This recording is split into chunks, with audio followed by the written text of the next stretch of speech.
quien es economista, es profesor, fue director del Banco Central, fue ministro de Seguridad Social y también embajador en España. Y con él queremos revisar el tema de los aguinaldos. A propósito del adelanto de las festividades navideñas por parte del gobierno de Maduro, incluyó el anticipo de los pagos de aguinaldo para empleados públicos, para jubilados, para pensionados del Instituto Venezolano de los Seguros Sociales. Y los montos, para que se den una idea, en el caso de bachilleres, aquellos empleados que no poseen un título universitario reciben entre 520 y 788 bolívares, variando según la ubicación geográfica en la que se desempeñen. Para técnicos superiores universitarios, los trabajadores con títulos de técnico superior reciben un aguinaldo básico de 872 bolívares, mientras que aquellos que ocupan cargos en un nivel técnico 2 pueden llegar a recibir hasta 1.016 bolívares. Y empleados con responsabilidades superiores y títulos universitarios reciben aguinaldos que oscilan entre 1.184 y 1.516 bolívares, conforme a su posición en la escala laboral del sector público. Por otro lado, para los pensionados, reciben el valor correspondiente a un sueldo mínimo en Venezuela, es decir, 130 bolívares, lo que representa un aproximado de $3.07 de acuerdo con el tipo de cambio actual del Banco Central de Venezuela. Y aquí me detengo entonces para revisar con nuestro invitado, especialista en estos temas, qué se puede hacer con unos aguinaldos en esos valores. Bienvenido, buenas tardes, profesor. Buenas tardes, bien.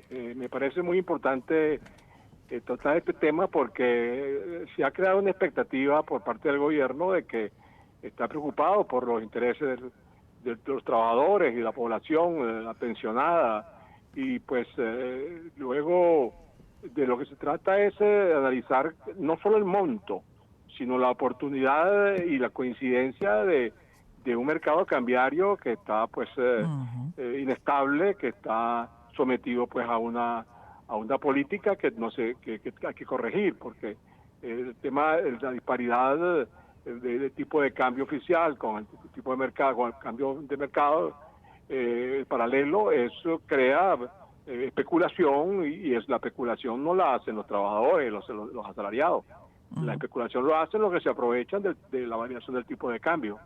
Yo creo que es importante tomar en cuenta que se trata de analizar el tema porque el aguinaldo es un componente, se calcula en función del salario y del número de horas trabajadas el año, etcétera, y además de eso, independientemente de la productividad del trabajador, del rendimiento y el aporte que el trabajador hace a la empresa, que es lo que le permite a la empresa pues mantenerse en el mercado y ser rentable el negocio. Ahora, lo importante es que esto es como revisar las normas que establece la Constitución, la ley del trabajo, toda la legislación vinculada pues al ingreso del salario de los trabajadores y las pensiones.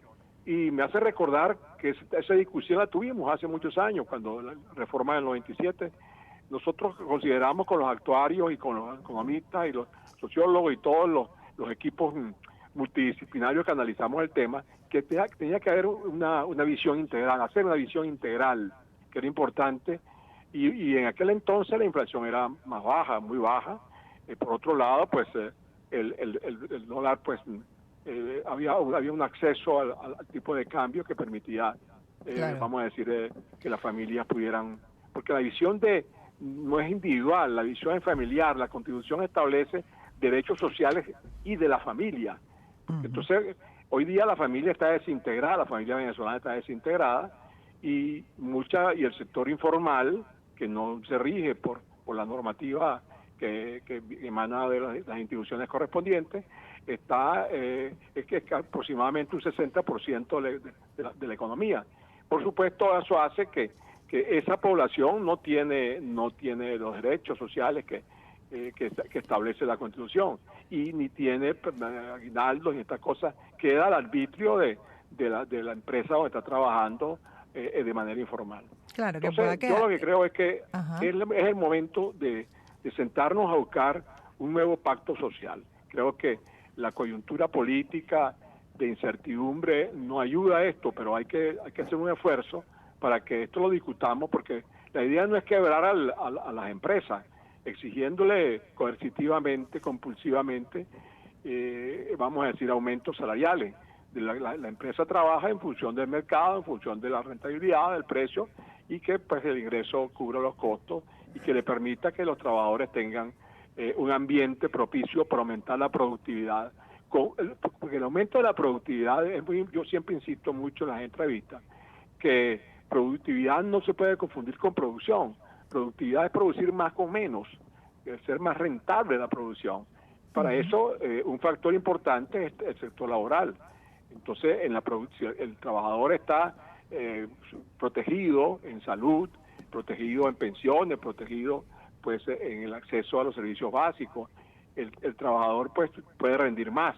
Allí es donde hay que acentuar la acción de las políticas sociales y económicas, ¿no? Eso es lo que planteo. Sí, porque además también en las condiciones actuales y con la brecha, por ejemplo, que hay, la verdad es que todavía este tipo de consideraciones, como el aguinaldo, se hacen más cuesta arriba para quien lo recibe y también, como dice usted, para el empleador, para los dueños de empresas grandes o pequeñas, pues manejarse dentro de esa circunstancia ya muy desafiante, muy cuesta arriba para su operación. Entonces uno en medio de esa circunstancia dice, bueno, ¿esto qué sentido tiene o cómo darle algo de sentido dentro de esa realidad tan compleja, profesor? Sí, algunos tienen la suerte, o tenemos la suerte de recibir remesas de nuestros hijos o nietos que están fuera, que se fue, pero esa no es la idea. El desideratum no es tener una población, una familia dividida, que luego que nos envía cuando pueden, y no todos están en la igualdad de condiciones, pues unos están precariamente exilados, vamos a decir de alguna manera. Por otro lado, la economía informal, la medida que la economía informal sigue aumentando, el deterioro social va a acentuarse mucho porque no tiene derechos protegidos. La Constitución no se cumple. La Constitución establece protección en salud, protección en vejez, etcétera, y eso resulta, pues, de un profesor universitario, por ejemplo, yo para dar clases, yo las doy gratis. Yo voy a la Universidad Central, la Universidad Católica, cuando me invitan a dar una conferencia, que normalmente yo cobraba por eso, hoy día, o tenía un salario que me permitía hacerlo. Hoy día lo hago por la mística del trabajo, pues de ser un educador que ha estado tantos años y que además necesita la población joven, que tengamos, los que tenemos alguna experiencia, aportemos y los incorporemos a la vida productiva en mejores condiciones y puedan hasta repatriar a sus familiares.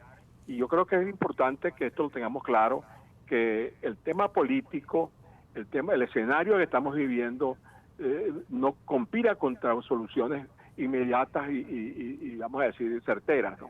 Yo diría que hay que buscar la manera de propiciar un pacto social, un nuevo pacto social, como fue aquel del 97, porque eso permitió que se ajustaran periódicamente, bueno, también es que correlativamente hay que controlar la inflación, correlativamente que hay una nueva transparencia del presupuesto público, que además necesitamos que se produzca una descentralización en el país, un desarrollo regional, todo esto, una apertura de la economía que permita elevar el nivel de vida de la población. Sí, son muchos cambios los que se requieren, profesor, ¿no? Que lo ha mencionado usted y otros especialistas en programas como este y en otros, por supuesto. Es básicamente la misma reflexión la que se asoma, pero en la realidad actual, además, dentro de lo que van recibiendo, por ejemplo, los empleados públicos con relación a figuras como el aguinaldo, no es mucho lo que se puede hacer. Esa es una realidad. El aguinaldo corre la suerte del salario, porque el aguinaldo se calcula en función del salario,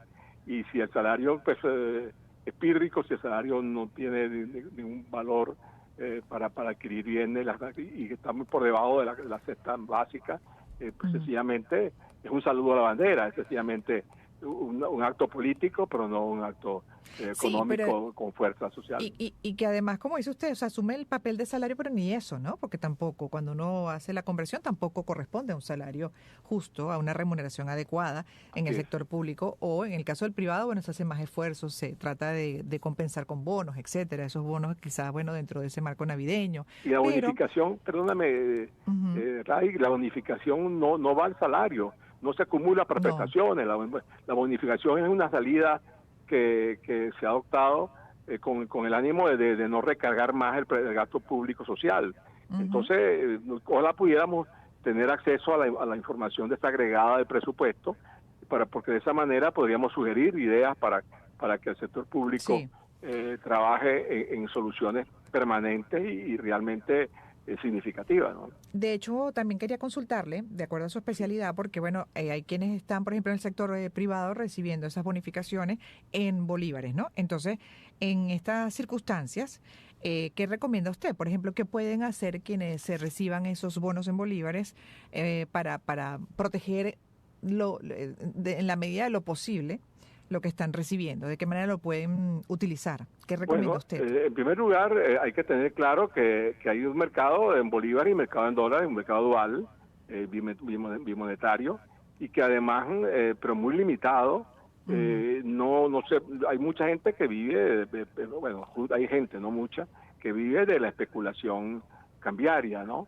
Entonces, hay negocios que, aunque sean las autoridades oficiales han llamado la atención, han amenazado con multas a los que no se rigen por el tipo de cambio de Banco Central. El problema Ujú. está en que a final de año la proyección que existe es que siga subiendo y siga ajustando el Banco Central el tipo de cambio paralelo, el tipo de cambio oficial, La el cambio diferencia, Banco exacto. Central.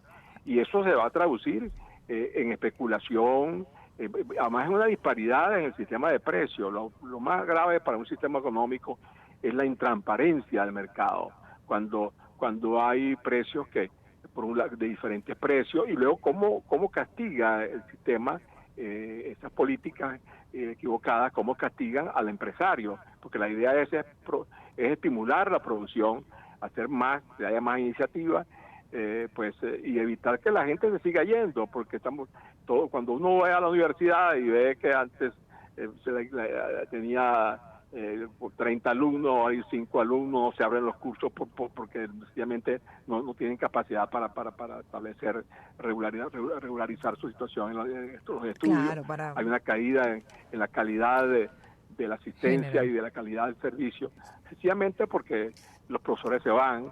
Hay profesores realmente sacrificados que están dispuestos a seguir y además subsidiando al sistema educativo venezolano superior, cosa que no es justo, porque tú estás toda tu vida estudiando, graduado, te jubilas, y luego haces Bueno, doctorado, etcétera, para ganar una miseria que la gana cualquier especulador. Yo parte de creo lo que que hay que hemos... pensar en un cambio, en un pacto social, un nuevo pacto social, que supone pues que haya un acuerdo político, que yo no sé cuál debe ser el camino para hacerlo. ¿Cuál puede ser exactamente por el bienestar general? Gracias por haber estado con nosotros, profesor Muchas José Miguel gracias, Gladys, gracias Uzcategui. por llamarme. A Gracias.